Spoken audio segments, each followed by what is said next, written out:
मंगलाचरण से। अस्मद्गुरुभ्यो नमः। अस्मद्परमगुरुभ्यो नमः। अस्मद् सर्वगुरुभ्यो नमः। श्री राधा कृष्णाभ्यां नमः। श्रीमते रामानुजाय नमः। लंबोदरं परमसुन्दरमेकदन्तं पीताम्बरं त्रिनयनं परमं पवित्रम् दिवाकरनिभोज्ज्वलकान्तिकान्तं विघ्नेश्वरं सकलविघ्नहरं नमामि। शरीरं स्वरूपं ततो वकलत्रं यशश्चारुचित्रं धनं मेरुतुल्यं मनश्चैनलग्नं श्रीगुरुरङ्घ्रिपद्मे ततः किं ततः किं ततः किं ततः किं नारायणं नमस्कृत्य नरं चैव नरोत्तमं देवीं सरस्वतीं व्यासं ततो जयमुदीरयेत्। जयतु जयतु देवो देवकीनन्दनोऽयं। जयतु जयतु कृष्णो वृषणवंश प्रदीप। जयतु जयतु मेघ श्यामल कोमलांगम। जयतु जयतु पृथ्वी भारनाशो मुकुंद। कृष्ण त्वदीय पद पंकज पंजरान्ते अद्वैव मे विशतु मा न स राजहंसः। प्राण प्रयाण समये कफवात पित्तैः कंठावरोधन विधौ स्मरणं कुतस्ते। बर्हापीडं नटवरवपुः कर्णयोः कर्णिकारम् बिभ्रद्वासः कनककपिशं वैजयन्तीं च मालां रन्ध्रान् वेणुरधरसुधया पूर्णयन् गोपवृन्दैः वृन्दारण्यं स्वपदरमणं प्राविशत् गीतकीर्तिः। करारविन्दे न पदारविन्दं मुखारविन्दे विनिवेशयन्तम् वटस्य पत्र सपुटीशयानं बालं मुकुन्दं मनसा स्मरामि। रामाय रामभद्राय रामचन्द्राय वेदसे रघुनाथाय नाथाय सीताया पतये नमः। अंजनानंदनं वीरं जानकी शोकनाशनं कपीशमक्षहन्तारं वंदे लंका भयंकरं। मूकं करोति वाचालां पंगुं लंघयते गिरिं यत्कृपातमहं वन्दे परमानंद माधवम्। भक्त भक्ति भगवंत गुरु चतुर्नाम वपु एक। इनके पद वंदन किए नासत विघ्न अनेक। बोलिए वृंदावन बिहारी लाल की जय। बोलिए भागवत महापुराण की जय। बोलिए श्री सुखदेव जी महाराज की जय। अनंत कोटि ब्रह्मांड नायक अचिंत्य कल्याण गुणगण निधान सर्वेश्वर सर्वाधिपति अकारण करुणा वरुणालय अकारण करुणा कारक सकल जन्य कल्य शापहारक परात्पर प्रब्रह्म अनंत कोटि कंधर्प दलन जटियान निर्गुण निराकार सगुण साकार जगदैक बंधु करुणैक सिंधु सच्चिदानंदग्न भगवान परमात्मा श्री कृष्ण एवं राधा रानी जी के युगल चरणारविंदों में दास का बारंबार प्रणाम। समुपस्थित भगवत भक्त भागवत कथानुरागी सज्जनों भक्तिमय मातृशक्ति भगनी बांधव बड़े उत्तम सहयोग से हम श्रीमद् भागवत के पारायण की तैयारी कर रहे हैं। तो सिया राम मैं सब जग जानी करहु प्रणाम जोर जुग पानी। आइए कथा में प्रवेश से पूर्व संकीर्तन करेंगे। कृष्ण गोविंद गोपाल गाते चलो, अपनी मुक्ति का साधन बनाते चलो। कृष्ण गोविंद गोपाल गाते चलो, अपनी मुक्ति का साधन बनाते चलो। दुख में तड़पो नहीं, सुख में फूलो नहीं, प्राण जाए मर नाम भूलो नहीं। मुरली वाले को मन में रिझाते चलो, मुरली वाले को मन में रिझाते चलो। कृष्ण गोविंद गोपाल गाते चलो, कृष्ण गोविंद गोपाल गाते चलो। काम करते चलो, नाम जपते चलो, काम करते चलो, नाम जपते चलो। कृष्ण का कर समय ध्यान करते चलो, कृष्ण का कर समय ध्यान करते चलो। जिंदगी है हर एक गम मिटाते चलो, जिंदगी का हर एक गम मिटाते चलो। कृष्ण गोविंद गोपाल गाते चलो, कृष्ण गोविंद गोपाल गाते चलो। कृष्ण गोविंद गोविंद गाते चलो। बोले कृष्ण चंद्र भगवान की जय। जय जय श्री राधे। पूर्व जहाँ पे विराम था कथा का, महारानी अर्ची देवी ने चिता सजाई, अपने पति के शरीर को रखा, उसकी परिक्रमा की, पति के चरणों का ध्यान करती सती हो गई। अब यहाँ से आगे की आज कथा में प्रवेश करते हुए पूर्व अपने गुरुजनों को आशीर्वाद प्राप्त करते हुए, ध्यान करते हुए, उनकी श्री चरणों में कोटि कोटि नमन करते हुए, गुरुर् ब्रह्मा गुरुर्विष्णु गुरुर्देवो महेश्वरा, गुरुर् साक्षात पर ब्रह्म, तस्मै श्री गुरवे नमः। अपने गुरुचरों के कर कड़मों की कृपा द्वारा कथा में प्रवेश करते हैं।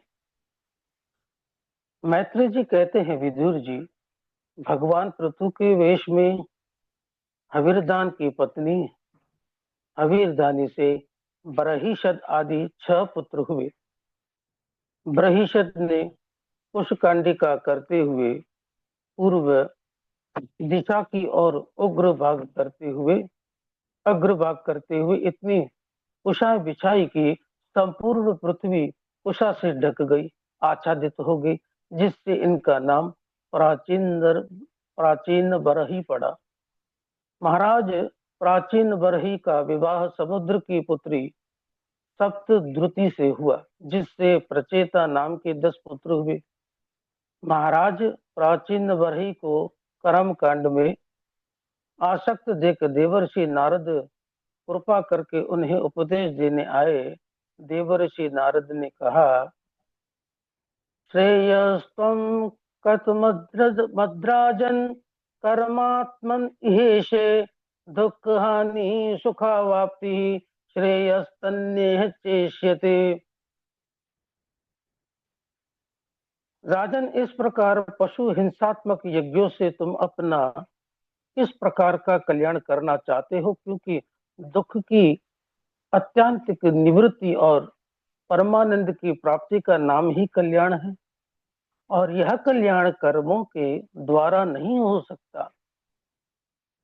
जरा अपना सिर उठाकर आकाश की ओर देखो, तुमने यज्ञों में जिन जिन पशुओं की बलि दी है, वह सब तुम्हारे मरने की प्रतीक्षा कर रहे हैं।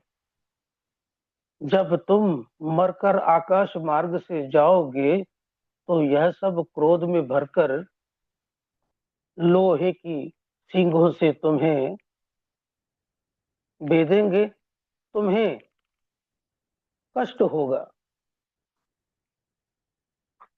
प्राचीन प्राचीन बही ने जब यह देखा भयभीत हो गए, हाथ जोड़कर देवर्षि नारद से कहा, न जानामि महाभाग परम कर्म पविद्धि, ब्रूहि मे विमलं ज्ञानम येन मुच्येय कर्मभिः। देवर्षि नारद, मैं अपने कर्मों में मोहित होने के कारण कल्याण क्या है, इसमें मैं ना जान सका। आप मुझे विशुद्ध ज्ञान का उपदेश दीजिए, जिससे मैं अपने कर्म बंधन से मुक्त हो सकूं, मुझे मुक्ति की प्राप्ति हो। देवर्षि नारद ने कहा, राजन, मैं तुम्हें एक पुराना इतिहास सुनाता हूँ। पुरंजन उपाख्यान। आसीत् पुरंजनो नाम राजा राजन बृहत्सवा, तस्या विज्ञात नामाचित सखा विज्ञात चेष्टितः। एक पुरंजन नाम का राजा था। परमं शरीरम जनयति इति पुरंजनः। जो अपने कर्मों के अनुसार अनेकों प्रकार के शरीर धारण करे, ऐसे जीवात्मा को पुरंजन कहते हैं। पुरंजन का एक मित्र था जिसका नाम अभिज्ञात था। न विज्ञाय जन्मभिः कर्मभिः इति अभिज्ञातः। जिसके जन्म और कर्म का पता नहीं चलता, ऐसे परमात्मा ही अभिज्ञात नाम का मित्र है। एक बार पुरंजन अपने सखा अभिज्ञात से आज्ञा लेकर पृथ्वी में रहने के अनुरूप स्थान को खोजने आया। उसने अनेकों स्थान देखे, परंतु कोई भी स्थान उसे अच्छा नहीं लगा। एक दिन उसने संपूर्ण लक्षणों से युक्त 9 द्वार का नगर देखा। उस नगर में एक सुंदर स्त्री थी, जिसके पास 10 सेवक थे। एक 5 फन का नाग इस नगर की रक्षा करता था। यह मनुष्य शरीर ही 9 द्वारों का नगर है, जिसमें 7 द्वार ऊपर और 2 द्वार नीचे हैं। और बुद्धि ही सुंदर स्त्री है। बुद्धिम तो प्रमदाम विद्यात। 5 ज्ञानेन्द्रियां और 5 कर्म इंद्रियां। इनके 10 सेवक हैं। 5 प्राणी ही इस नगर का रक्षक 5 फन का नाग है। जब पुरंजन ने उस स्त्री को देखा तो पूछा, तुम कौन हो, कहां से आई हो और इस नगरी में क्या करने आई हो? देखने में तुम उमा रमा ब्रह्माणी की तरह लग रही हो, परंतु तुम इनमें से कोई नहीं हो सकती, क्योंकि तुम्हारे चरण धरा से स्पर्श कर रहे हैं। उस स्त्री ने कहा, महाराज, मुझे किसने उत्पन्न किया और मैं कौन हूँ, मेरा क्या नाम है, मैं तो ये स्वयं ही नहीं जानती हूँ। पुरंजन ने कहा, देखो, मैं पुरंजन हूँ, मुझसे विवाह कर लो और पुरंजनी बन जाओ। पुरंजन के इस प्रकार कहने पर दोनों ने विवाह कर लिया। दोनों एक साथ उसी नगर में रहने लगे। पुरंजन पुरंजनी में इतना आसक्त हो गया कि क्वचित गायति गायन्त्याम रुद्यन्ताम रुदति क्वचिदस्तन्या हस्ति जलपन्त्याम मनुजलपति। जब वह गाती तो स्वयं भी गाने लगता, जब वह रोती तो स्वयं भी रोने लगता। उसके हंसने से हंसता, बात करने पर बात करता, उसके शोक करने पर शोक करता, और जब वह प्रसन्न हो जाती तो स्वयं प्रसन्न हो जाता। एक दिन पुरंजन पुरंजनी को बिना बताए ही शिकार खेलने वन में चला गया। सायंकाल थक हार कर घर लौटा, स्नान किया, वस्त्र आभूषण धारण कर भोजन किया और पुरंजनी को नहीं देखा तो दासी से पूछा, महारानी कहाँ है? दासी ने बताया, महारानी वस्त्र आभूषण का त्याग करके पृथ्वी पे पड़ी हुई है। तो पुरंजन दुखी हो गया, दौड़ता दौड़ता पुरंजनी के पास आया, उसके चरणों को पकड़कर अनुनय विनय करने लगा, कहने लगा, महारानी व्यसन के कारण मैं तुमसे बिना पूछे शिकार खेलने चला गया। मैं तुम्हारा अपराधी हूं। तुम्हें जो दंड देना है वह मुझे दे दो, पर प्रसन्न हो जाओ। आज के बाद मैं तुमसे बिना पूछे कहीं नहीं जाऊंगा। पुरंजनी प्रसन्न हो गई और वे दोनों प्रसन्नता पूर्वक उस नगरी में रहने लगे। इनकी जवानी एक क्षण के समान व्यतीत हो गई। इनकी अनेकों संतानें हुई। उन्होंने स्वर्ग आदि प्राप्ति के लिए अनेकों पशुओं के हिंसात्मक यज्ञ किए। यहाँ चंडवेग नाम का गंधर्व, जिसके 360 सेवक सेविकाएं हैं, यह सब मिलकर पुरंजनपुरी को लूटने लगे। संवत्सर ही चंडवेग नाम का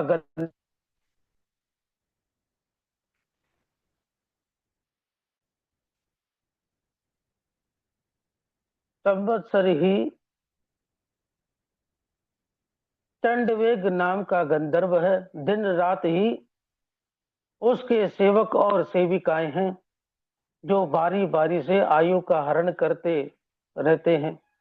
पता ही नहीं चलने देते कि कब वृद्धावस्था आई और कब व्यतीत हो गई। काल की कन्या जरा देवी, बूढ़ापा जो समय के अनुसार सभी को आना है।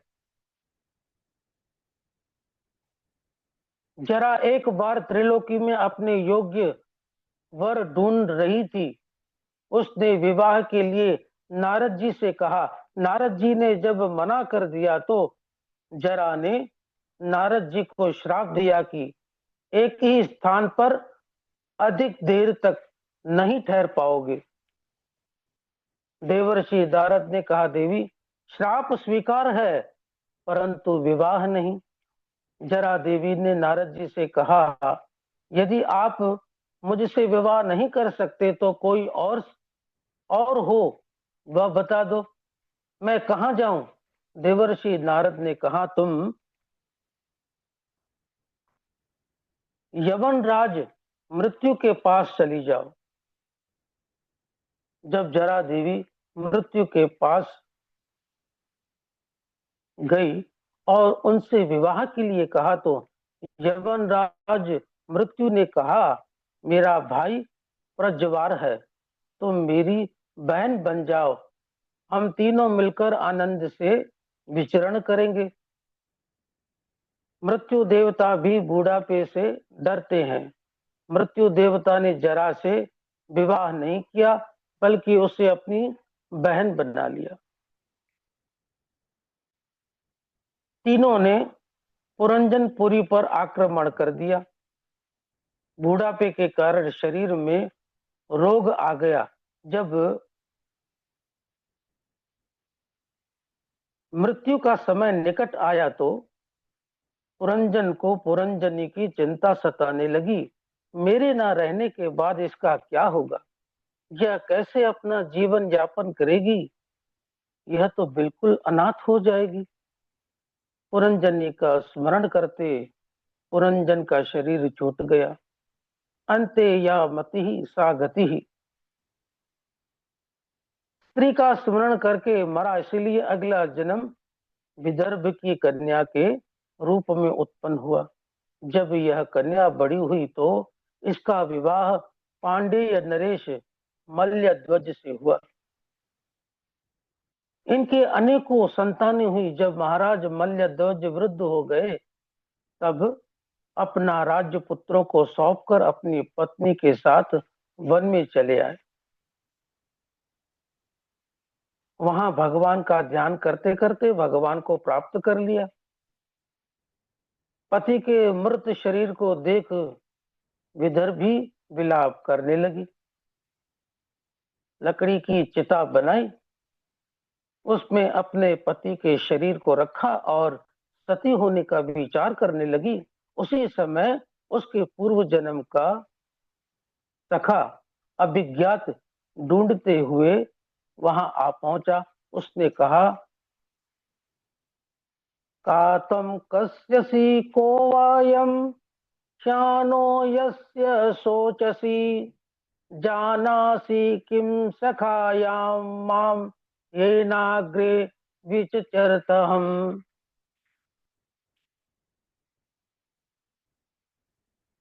तुम कौन हो? किसके लिए शोक कर रही हो? यह पुरुष कौन है? और क्या तुम मुझे जानती हो? मैं तुम्हारे पूर्व जन्म का सखा हूं।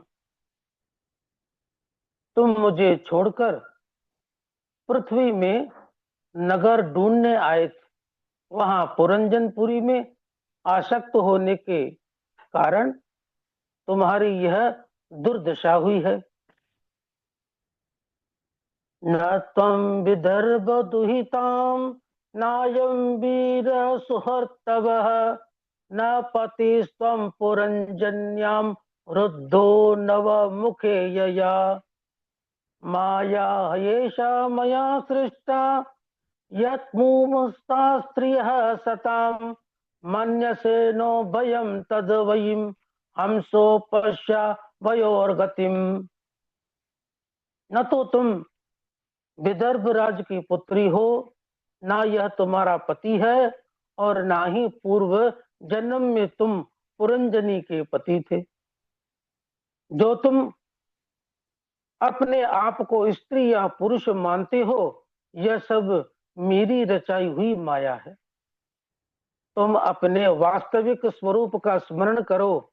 अभिज्ञात ने जब इस प्रकार कहा, उपदेश दिया, तो वैदर्भी को सब याद आ गया और वह सब त्याग करके अपने स्वरूप में स्थित हो गई। महाराज प्राचीन बरही, इन कर्मों के द्वारा इस प्रकार आपकी भी गति होगी।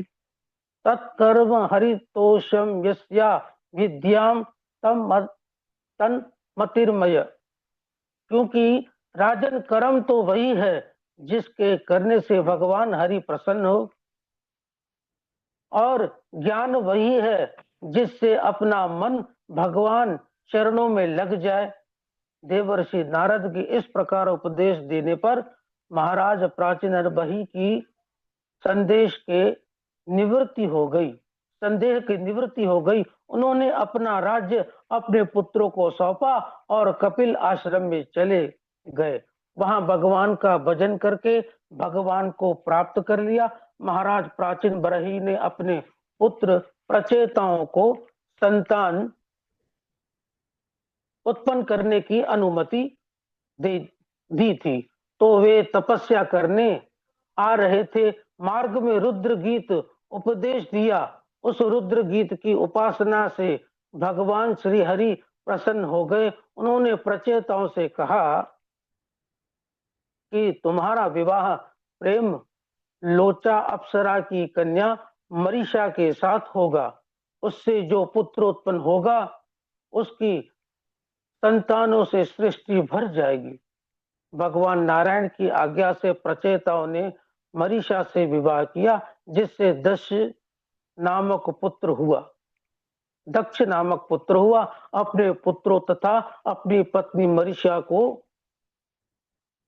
छोड़ प्रचेता पश्चिम दिशा में समुद्र के तट पर जाजली मुनि के आश्रम में चले गए। वहां उन्हें देवर्षि नारद का सत्संग प्राप्त हुआ। उस सत्संग के प्रभाव से उन्होंने भगवत धाम को प्राप्त कर लिया। बोले भक्त वत्सल भगवान की जय।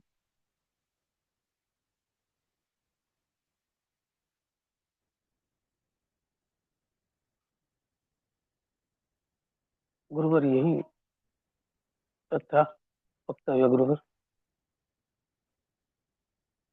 हाँ जी जितेश जी,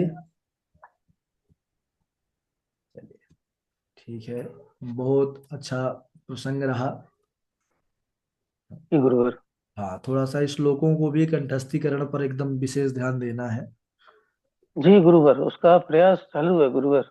हाँ हाँ। उसका प्रयास करता रहता हूँ गुरुवर। बाकी आपकी इस, शैली जो कथानक की है हिंदी का, वो बहुत बढ़िया जी है। गुरुवर। बस श्लोक अपने को कंठस्थ करना है, कंठस्थ। जी गुरुवर, हाँ। उसका प्रयास गुरुवर करता रहता हूँ। ठीक है बहुत